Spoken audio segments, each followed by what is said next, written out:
Welcome back, Connecting Point. We're picking up our study in the life of David with 2 Samuel 24 this week. And this will actually wrap up the Samuel portion of the narrative that we're going through, although we're going to take a couple more weeks to look at the transition of power from David to Solomon to finish up our series in the life of David. So before we get into our text today, I wanted to give you a table talk question. And here it is. What is the cost of grace? Okay, our story this week is going to show David at his best, and it's providing a transitional story to introduce the next major development in the life of faith for the nation of Israel. All of the significant themes that we've looked at over the last couple weeks, thinking about David's faithfulness, his proper orientation to God, even as he struggles with things, his recognition of his insufficiency, but also of God's sufficiency, God's position as his rock and his salvation, God's mercy, God's loving kindness towards him and his dynasty is going to be seen in our story this week. And before we read the text, I want you to recall that this story at the end of Samuel is going to be acting as a bookend with two different stories. First of all, it's a bookend story for the whole Samuel narrative, which started back in 1 Samuel chapter 1, which introduced Hannah and showed her utter dependence on God to provide for her a son, when up to that point she had experienced barrenness in her marriage and a lot of sadness in her life. And we read her song a couple weeks back again, where we looked at her casting herself upon God's kindness, and we saw that she made this theological statement that God raises up the humble and he brings down the proud. And that is a key moment in understanding the theology of the narrative of the Samuel story. So the second way that it acts as a bookend is that it's a bookend for this smaller section at the end of our story, which was 2 Samuel 21, 22, 23, and 24, which acts as a coda for the Samuel narrative. 2 Samuel 21 showed David averting God's judgment on Israel by seeking justice against Saul's family for some ill treatment that Saul had dealt out to this clan of Gibeonites, who were a non-Hebrew people living within David's kingdom's borders. And then he found a way to honor both the Gibeonites' grievance and their demand for justice, as well as his vow to Saul and Jonathan. So the themes of both of these stories will again be seen as we read through 2 Samuel 24. So let's begin with the text, and I'll offer some comments as we go through. 2 Samuel 24, verse 1. Again the anger of the Lord burned against Israel, and he incited David against them, saying, Go and take a census of Israel and Judah. Okay, we need to stop there and note that the Lord's anger is burning again against Israel, and we're offered no explanation as to why. The commentators note a couple of things about this. First of all, that God is to be understood as dangerous. He is almighty. And his ways are sometimes, or most of the time, as Doug suggested last week, kind of hard to understand, inscrutable even. We'll see the mitigating factor against God's dangerousness as this story progresses. But the second note that the commentators make is that this is hardly surprising when you think about the stories of the grumbling and the idolatry throughout the Exodus narrative or the post-Exodus narrative in the Torah, or the incredible moral decay that takes place through the 400 years of the judges before the kings had come into power, or when you think about the fall back into idolatry and corruption that takes place in the years following David's rule. Though David proved to be faithful to Yahweh throughout his reign, it's not necessarily the case that all of the Israelites were always with him in their fidelity to the one true God. And so what we see is that for whatever reason, God's anger is burning against Israel, and then David is incited against them. Now, when we carry on with the rest of the story, we're not going to see that God is activating the behavior of David at all. David just does this stuff, and so who's responsible? Well, David. And that's where we kind of end up landing on the whole thing. Okay, let's carry on reading our text, verse 2. And so the king said to Joab and the army commanders with him, "Go throughout the tribes of Israel from Dan to Beersheba and enroll the fighting men, so that I may know how many there are." But Joab replied to the king, "May the Lord your God multiply the troops 100 times over, and may the eyes of my lord the king see it. But why does my lord the king want to do such a thing?" The king's word, however, overruled Joab and the army commanders. So they left the presence of the king to enroll the fighting men of Israel. After crossing the Jordan, they camped near Aroer, south of the town in the gorge, and then went through Gad and on to Jazer. They went to Gilead and the region of Tatim Hodshi and on to Dan Jan and around towards Sidon. And then they went toward the fortress of Tyre and all the towns of the Hivites and the Canaanites. Finally, they went on to Beersheba in the Negev of Judah.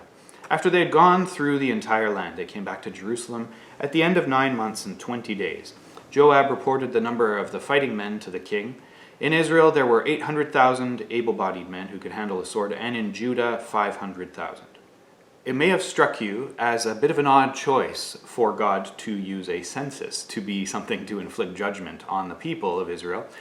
God had actually asked Moses to take a census during the years of the Hebrews' wanderings. You can read about that in most of the first half of the book of Numbers. And then God prescribed certain ways of going about doing it. So there were commandments about how to take a census properly and commandments against taking a census in the Torah. And so there was legal precedent as well within the Mosaic covenant that incorrectly counting the people would lead to plague. Now, it is interesting to me then, thinking about that, to read that Joab is acting as the voice of reason against David's whims here. Joab evidently was not on board with this project, though he ended up doing it and doing it well. And so no comment is offered as to what his exact objections were, but I can, I'm guessing, and the commentators are in this boat as well, that we presume that he was aware of the commandments against doing this and understood the risk that David was taking in counting the men. So I think we're stuck in the realm of speculation to imagine why David would have done this. It's possible that he was trying to understand his military power in relation to the neighboring countries. It's possible that he was beginning to try to centralize his government as well. One of the commentators noted that the census is an important tool for a large central government to use to understand the demographics of their people, to know who to tax and how much to tax them, to enforce military service or other public service that needs to happen. Now, these things aren't entirely necessary if the government is small and localized, or if it's just not very big and it's relying more on dispersed kind of hierarchy, as it had been during the time of the judges, where each tribe kind of has their own hierarchy and they don't bother having a centralized form of government. But during the time of the kings, one will expect that the kings will start to accrue power to them, and then bureaucracy, as we all know, living in the Western world, grows for its own sake at some point. But the other thing about bureaucracy, though, is that where small level civic bonds have broken down, bureaucracy sometimes needs to step in and make sure that things are still getting done, right? I don't have to pave the roads in my neighborhood. We have a city that takes care of that. And that's a bureaucracy. It's what my tax dollars go to, so that I don't have to arrange it with my neighbors, right? There's some sense to that kind of a thing. Now, if you continue to read down into the king's narrative with Solomon, what you're going to see is that Solomon really aggressively goes after a centralized government and tries to break down the tribal bonds that had been the main political and social unit in Israel before, even through Saul's years, right? And you think about how often we've emphasized the tribes of Judah or Benjamin as we've gone through the story of David. Solomon tries to install a much heavier bureaucracy as well, and is largely successful in this. Now, Solomon is, at the end of the day, a failure of a king. We're not going to go into his life in the near future. We might be coming back to the king's narratives at some point.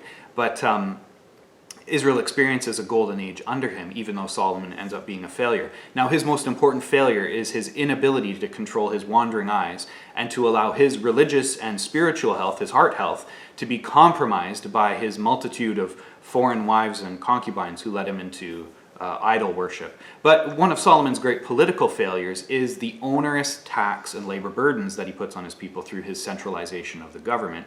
And when we read about the end of his life and the takeover of his son Rehoboam, what we read about is the old tribal identities asserting themselves with a vengeance, and the unity of the 12 tribes dissolves catastrophically and irrevocably, and it never comes back the same way as it had been under this golden time of David and Solomon.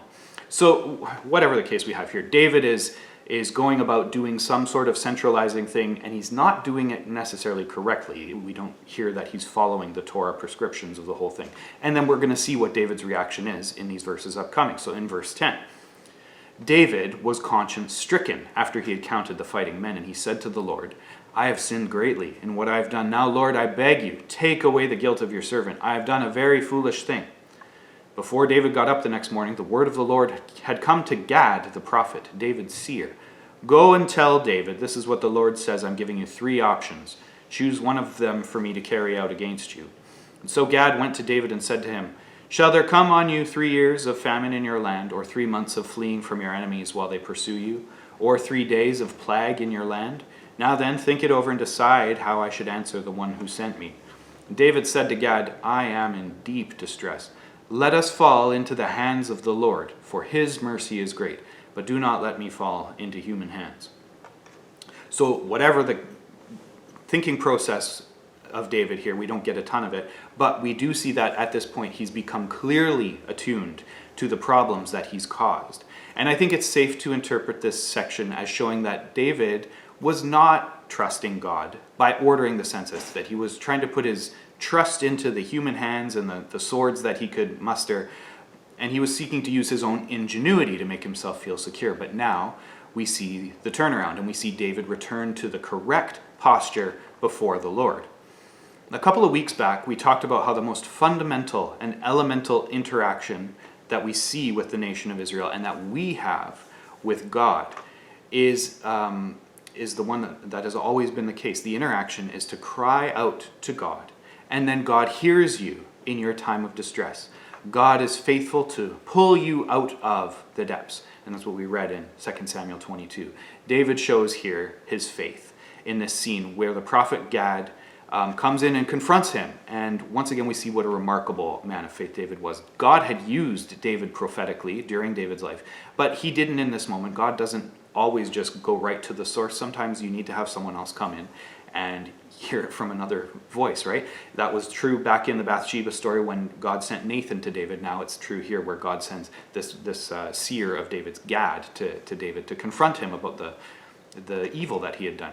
And when David is confronted with the truth of his circumstances, David again responds by acknowledging the truth as God defines it. David doesn't make excuses.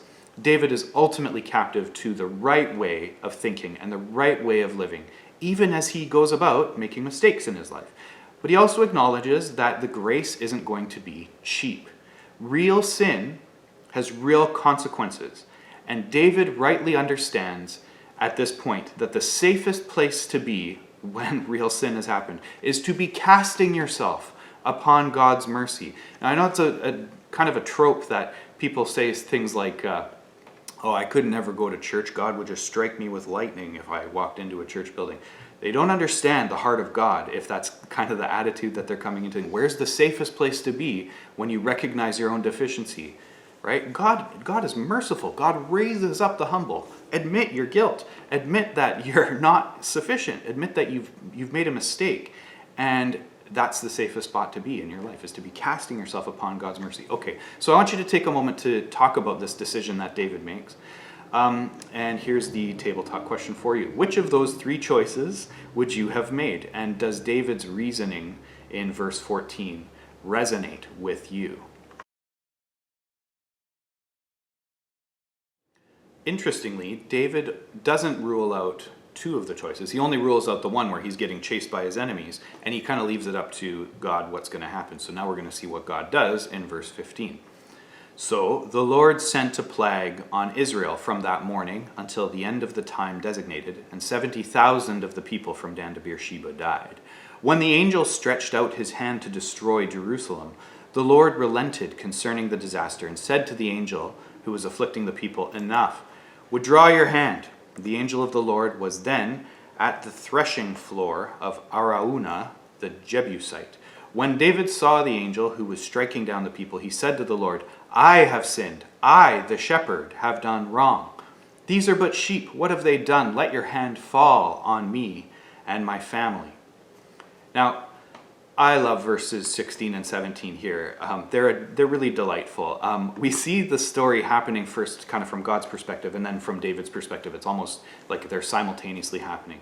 Now, one of the things that was interesting reading through the commentaries was this angelic presence that is introduced in verses 16 and 17. It's just kind of skated over by the modern commentators because I think in our materialistic kind of modernistic society that's heavily influenced by Enlightenment approaches to the world and ways of thinking, we really try to look for material causes for everything.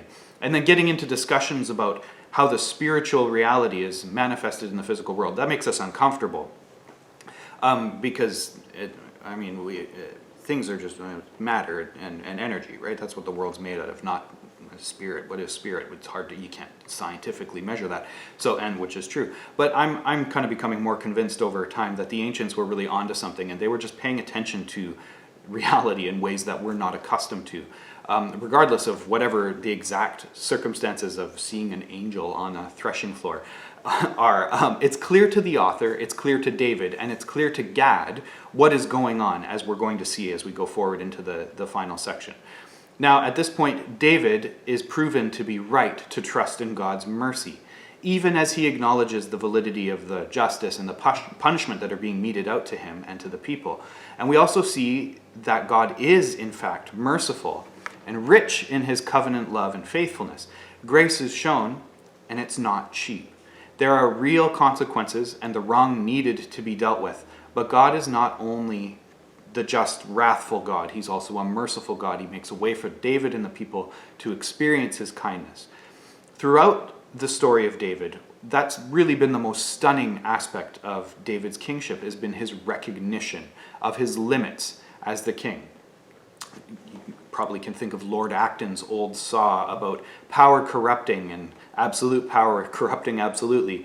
And I don't think we've seen any proof that power acts otherwise in our world. But we read consistently in the David narrative how David returns to a humble posture before the true king, and he understands his place in the cosmos, which is as an image bearer of God, the God who made and loves him, not as God himself. And that was one thing that almost all of the old ancient kings were really good at, was confusing themselves with God. I think we see that in our modern society too. A lot of people who are in positions of power really don't have a sense of their limits, and they get angry when they run into their limits, rather than getting humble when they run into their limits. David is at his limits here. He's at the limits of his power and his ability to make things happen for the people of Israel. But his posture isn't rage or pride or doubling down on his own ability. His posture is humble prayer and supplication. He doesn't even resist this posture. He embraces it. He runs to pray, right? He's in that spot. And it's at this moment where we truly see the parallel of David with Hannah from the beginning of the Samuel story. Hannah came from a place of humility. She was the barren second wife of a small landowner, but she recognizes and declares the truth that God's just and merciful nature demands that the proud be brought low and the humble be elevated. David is coming from a place where we might expect pride, but instead of being brought low, David lowers himself, and he assumes the posture of humility, both inwardly and outwardly, of humility and prayer. David trusts in God to have mercy on the humble, and God follows through. Both are happening simultaneously. And so we now get to turn to this outward expression of how we see all this play out as Gad and David acknowledge the spiritual reality in what they do in the physical realm. So let's go to verse 18. On that day, Gad went to David and said to him, "Go up and build an altar to the Lord on the threshing floor of Araunah the Jebusite." And so David went up as the Lord had commanded through Gad. When Araunah looked and saw the king and his officials coming toward him, he went out and bowed down before the king with his face to the ground. Araunah said, "Why has my lord the king come to his servant?" "To buy your threshing floor," David answered, "so I can build an altar to the Lord, that the plague on the people may be stopped." Araunah said to David, "Let my lord the king take whatever he wishes and offer it up. Here are the oxen for the burnt offering. Here are threshing sledges and ox yokes for the wood. Your majesty, Araunah gives all of this to the king." Araunah also said to him, "May the Lord your God accept you." But the king replied to Araunah, "No, I insist on paying you for it. I will not sacrifice to the Lord my God burnt offerings that cost me nothing." So David bought the threshing floor and the oxen, and paid 50 shekels of silver for them. David built an altar to the Lord there and sacrificed burnt offerings and fellowship offerings. And then the Lord answered his prayer in behalf of the land, and the plague on Israel was stopped. This story might jog your memory back to that story last week of David pouring out the water that was gathered for him at the well by his 3 mighty warriors who had broken through Philistine lines and then came back when they gave him the drink of his water from his favorite well. And David's like, "I can't accept this. This is too hard earned," right? David's doing the same thing with Araunah's land here. "I can't accept your gift. This is supposed to cost," right? And David understands that truth of the universe. David's final act here is a physical and visible manifestation of his humble posture and his faithfulness. Araunah is really like groveling almost in the tone that you can read from him in this section. And it's maybe to be expected, right? The king shows up, people are dying all over the place. Why is the king showing up at my house? Am I going to be held responsible, right? Like it's one of these things where he's probably just relieved that David's just like ready to take his stuff. And then David doesn't want to take it though. So rather than demanding the field and the materials from Araunah, as you might expect from a person of kingly prerogative and position, what David does is pay the prescribed rate, maybe even a little more, depending on what your understanding of the Torah laws and the how big the field is and all this stuff. It's no small sum, though not outside of David's ability to pay. It's a fair price. It's a good price. David rightly notes that grace is costly. And this is the idea that I want to come back to as we finish up today. Grace has always been costly in the Old Testament, and it will be into the New Testament as well, right? Think back to Genesis 3 when God is having to send Adam and Eve forth from the garden. Now, it's an act of grace that he sends them forth from the garden, that he gives them death, that they not live in perpetuity in sin. But also, an animal is killed to provide them to provide clothing for them. And we read about this beginning of this idea that death comes from sin. And grace is still, earned by someone else dying in your place. And it's an animal in the Old Testament. For the most part, we read that about Abraham and Isaac when Abraham's asked to sacrifice Isaac, and then a ram is given in place of Isaac. And then throughout the sacrificial system of the Old Testament, and we ultimately see that in Jesus' act, of course, right? That Jesus pays the price for my sin, for your sin, by dying for us, right? This is the cost of the whole thing. Now, David's not dying for anybody here, but David's act is a sacrificial act. He's paying money that he doesn't necessarily need to purchase this field just outside of town, to pay for the consequences. And this action of David puts him in lineage with this notion of costly grace throughout the whole scriptures, right? You think about Abraham building an altar or Jacob building an altar, and this idea of the patriarchs using space and resources to honor God, right? David's doing the same thing here. Or you think about David going out to a field outside of town and paying something dearly to save the life of his people. And Jesus kind of does that, doesn't he, in the New Testament, right? There's this lineage that's being bought into here, and it's a wonderful ultimate place to leave David's story at, as we arrived now at the end of our story through 2 Samuel. I want you to note the interplay of the spiritual and physical realities here. Which of them takes priority? I don't think it's clear. I want to argue that just like in verses 16 and 17, where we see God's perspective and then David's perspective, and they both turn to each other, right? God in mercy, David in prayerful supplication. It's simultaneous, right? Both are important.